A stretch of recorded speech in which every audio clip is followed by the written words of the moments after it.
नियम दुनिया के लिए होते हैं, चीन के लिए नहीं। अमेरिकी प्रतिबंध लगाना रह गया, पश्चिमी देश धमकियां देते रह गए और ड्रैगन जो है वो चुपचाप समंदर के रास्ते करोड़ों बैरल प्रतिबंधित तेल अपने देश ले गया।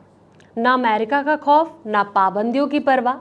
चीन ने ऐसा चक्रव्यूह रचा है दोस्तों कि अमेरिकी खुफिया एजेंसियां भी हाथ मलती रह गई।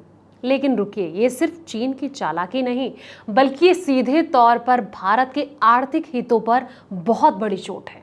आखिर कैसे चीन का जो ये सस्ता तेल भारत के लिए जो है वो सिरदर्द बनते जा रहा है, देखिए हमारी एक्सक्लूसिव रिपोर्ट। नमस्कार, मैं हूं आपके साथ संध्या बिष्ट और आप देख रहे हैं द इकोनॉमिक टाइम्स हिंदी।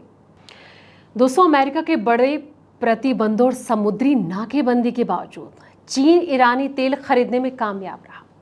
अपने जुगाड़ तंत्र से उसने सारे अमेरिकी इंतजामों को फेल कर दिया और ईरान जो है पुराने टैंकरों के एक गुप्त नेटवर्क का इस्तेमाल करके चीन को कच्चा तेल भेजकर अरबों डॉलर का ऑयल रेवेन्यू कमा रहा है। वॉल स्ट्रीट जर्नल की एक रिपोर्ट में यह दावा किया गया है कि चीन की इस खरीद फरोख्त का भारत के लिए भी मतलब है। रिपोर्ट के अनुसार मलेशिया के तट से 45 मील दूर समंदर में प्रतिबंधित टैंकर गुप्त रूप से एक जहाज से दूसरे जहाज में तेल ट्रांसफर करते हैं और ईरानी कच्चा तेल जो है उन दूसरे जहाजों में उतार दिया जाता है, जो कि चीनी बंदरगाहों की ओर जा रहे होते हैं। दोस्तों, अब एक से दूसरे जहाज में ऐसे होता है तेल ट्रांसफर। आप भी सोच रहे होंगे कि WSJ ने मई की शुरुआत में ऐसे ही ट्रांसफर को देखने के बाद बताया कि जहाज़ों के जो क्रू सदस्य हैं, जहाज़ों के नाम और पहचान नंबरों के तिरपाल या फिर पेंट से छिपा देते हैं। अक्सर लोग के मूल स्थान को छिपाने के लिए ट्रैकिंग सिस्टम को बंद कर दिया जाता है, जो ऑपरेशनल ईरान की अमेरिकी दबाव का सामना करने की क्षमता के लिए बहुत ज़रूरी है। और ईरान के साथ चल रही जो बातचीत है, इसमें अमेरिका तेल प्रतिबंध हटाने से इनकार कर चुका है। दोस्तों, अब सवाल ये कि ईरान ने चीन से तेल में $31 कैसे कमा लिए। अमेरिकी चीन आर्थिक और सुरक्षा समीक्षा आयोग के अनुसार इसके बावजूद जो है तेहरान ने पिछले साल चीन से तेल राजस्व के रूप में लगभग $31 अरब कमाए। आयोग ने कहा कि चीन जो है ईरान के तेल निर्यात का लगभग 90% और ईरानी सरकार के बजट का लगभग 45% हिस्सा था।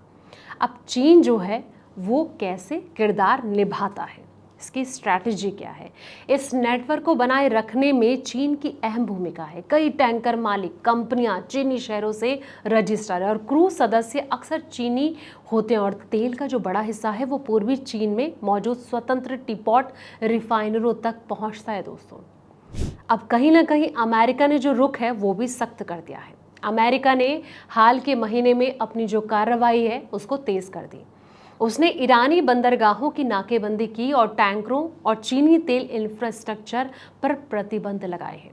हिंद महासागर में ईरान से जुड़े जो कई जहाज़ों को जब्त किया गया। हालांकि समुद्री विश्लेषकों का हवाले से कहा जा रहा है कि व्यापार को पूरी तरह से रोकने के लिए जो है एक अनिश्चितकालिक सैन्य मौजूदगी और चीन पर लगातार दबाव बने रखने की ये ज़रूरत होगी, क्योंकि एनर्जी एनालिस्ट फर्म वोटेक्सा का अनुमान है कि लगभग 9 करोड़ बैरल ईरानी तेल नाकेबंदी से बाहर है और इसमें से ज़्यादातर पहले से ही रास्ते में या फिर अपर्तीय भंडार में रखा हुआ है और इसे तेहरान को भविष्य में अरबों डॉलर की कमाई जो है वो हो सकती है। दोस्तों, अब जाते जाते सवाल उठता है कि भारत के लिए इसके क्या मायने हैं, यानी कि क्या मतलब है।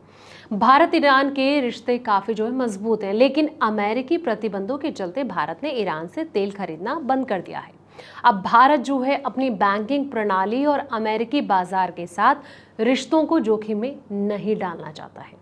वहीं दूसरी तरफ चीन जो है वो खुलेआम इन प्रतिबंधों को धता बताकर ईरान से करीब आ रहा है और इस क्षेत्र में चीन का जो जियोपॉलिटिकल प्रभाव है वो भी बढ़ता जा रहा है, जो कहीं ना कहीं भारत के लिए चिंता का सबब है। दोस्तों, तो ऐसे में ये देखना होगा कि आने वाले वक्त में कितना इम्पैक्ट देश पर पड़ता है। इसको लेकर आपकी क्या राय है, कमेंट सेक्शन में जाएं, अपनी राय ज़रूर दें और साथ ही ये भी ज़रूर बताएं कि ये रिपोर्ट आपको कैसे लगी।